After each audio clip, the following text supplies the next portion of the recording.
A lot of us have heard about sickle cell disease, but don't really know how we get the disease, how to prevent it, and how to even live with it. This is what we are going to talk about today, sickle cell disease. Kindly stay tuned as we dive right into it. Sickle cell disease is an inherited blood disorder that affects hemoglobin. Hemoglobin is the protein part of the blood that carries oxygen throughout the body. Sickle cell disease affects specifically red blood cells. Red blood cells are usually round and flexible and can move freely through blood vessels.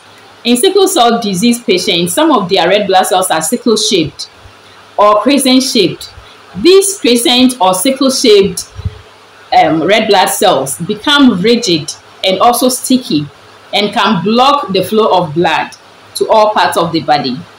Hello, I welcome you all back to my channel, Time with Nurse Joycelyn. If today is your first day of watching my video, please like and share, and also subscribe to this channel for me. Put on your notification bells too for new updates. Thank you. When these sickle cells continuously block the flow of blood to all parts of the body becomes deprived of oxygen, thereby causing anemia. A friend of mine once asked if sickle cell disease is the same as sickle cell anemia.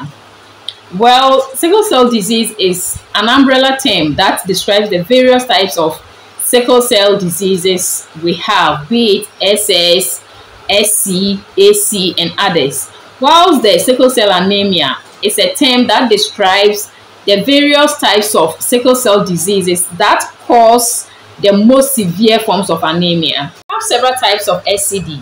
The different types depend on the type of genes a person inherits from their parents. For example, we have SS, we have SC, we have S-beta thalassemia.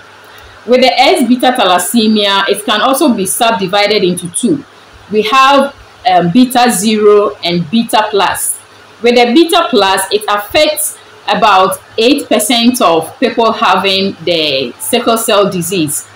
And people with this beta type, beta plus type, normally have mild symptoms compared to those with the beta 0.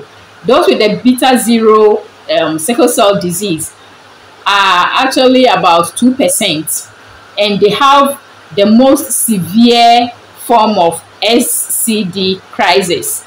Some of the symptoms are anemia, jaundice, swelling of hands and feet, delayed growth and puberty, and also episodes of pain. Another symptom is frequent infections. You know, the spleen is there to protect us against infections. And whenever sickle cells attack the spleen, the risk of getting infections is raised. These are some of the complications sickle cell disease can lead to. They can get pain that can be chronic, pain crisis that can be chronic. They can get stroke, they can get vision problems, and also get acute chest syndrome. This is a condition that is life-threatening, and it's an emergency condition. It can cause injury to their lungs and also cause the body to be deprived of oxygen. These are some of the complications sickle cell disease can lead to.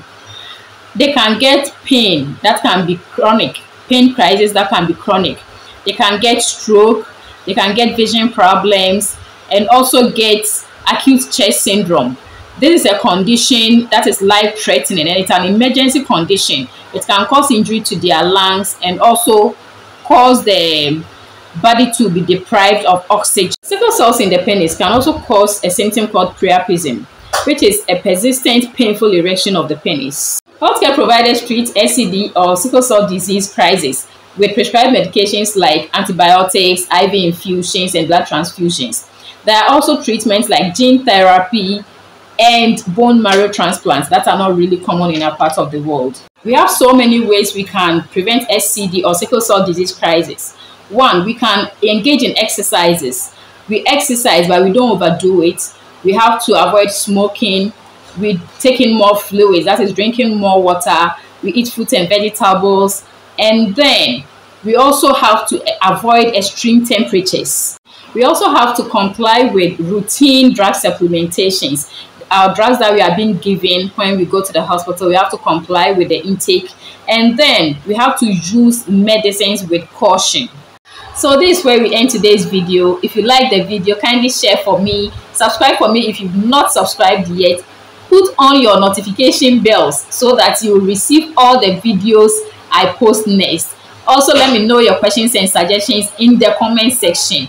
Until then, please get tested. If you don't know your genotypes, get tested so that you know how to take care of yourselves. See you in my next video.